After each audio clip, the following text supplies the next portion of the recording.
Assalamualaikum dan salam sejahtera. SCCA 1023 Teori Komunikasi. Saya Muhammad Ali bin Noy, nombor metik 282784. Tajuk tugasan Teori Pengurangan Ketidakpastian. Ini fokus terhadap penggunaan komunikasi manusia bagi memperoleh pengetahuan selain membentuk kesepahaman antara satu sama lain apabila berkomunikasi. Banyak persoalan muncul seperti siapa dia, dari mana asalnya, kenapa dia berjumpa dengan kita, dan banyak lagi persoalan yang bermain di fikiran kita. Terdapat dua jenis ketidakpastian, A. Ketidakpastian perlakuan, B. Ketidakpastian kognitif. Bagaimana saya menggunakan teori pengurangan ketidakpastian dalam kehidupan seharian? Situasi 1. Sesi 1 dan sesi 2 telah digabungkan untuk menjalankan tugas. Saya dari sesi 1, Sabini sesi 2. Saya memahati Sabini berkomunikasi dengan rakan setugasnya dengan ramah tapi tidak kisah dengan kehadiran saya di sebelahnya. Saya merasa ragu untuk memulakan percakapan.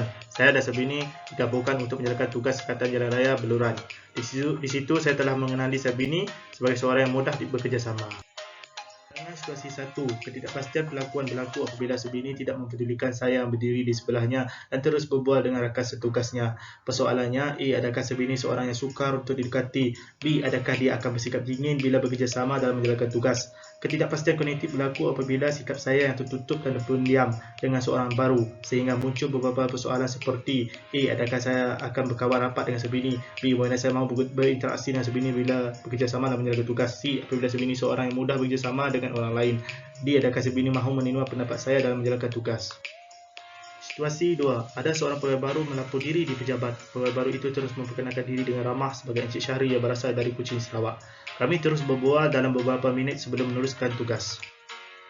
Penerangan situasi 2. Ketidakpastian perlakuan berlaku apabila pegawai baru yang melapor diri itu memperkenalkan diri dengan ramah. Persoalannya, A. Adakah pegawai baru itu seorang yang mudah untuk bekerjasama dalam satu pasukan?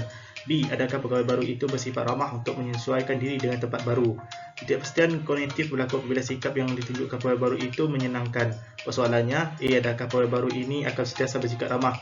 B. Adakah sikap ramahnya menunjukkan dia seorang yang mudah bertoleransi dengan rakan sepejabat apabila menjalankan tugas bersama? Situasi 3. Saya telah ditugaskan menjaga sekatan jalan raya di Beluran. Saya telah menahan seorang pemandu kereta yang hendak melalui sepadan sekatan jalan raya tersebut. Saya harus bertanya beberapa soalan sebelum beliau meneruskan perjalanan untuk melepasi sekatan jalan raya. Penerangan situasi 3. Berlakunya ketidakpastian kognitif. Ini telah menimbulkan beberapa persoalan seperti berikut. A. Adakah pemandu kereta ini mempunyai lesen pemandu? B. Adakah pemandu kereta ini seorang warga negara Malaysia? C. Kemanakah tujuan destinasi pemandu tersebut? Kesimpulan, teori ini digunakan dalam keadaan di mana komunikasi berlaku pada peringkat awal. Oleh itu, dirumuskan bahawa jika tahap ketidakpastian seseorang itu semakin tinggi, maka komunikasi tidak akan berjalan dengan baik. Tetapi sebaliknya, jika tahap ketidakpastian menurun, sudah pasti rasa selesa dalam komunikasi akan terbentuk. Sekian, terima kasih.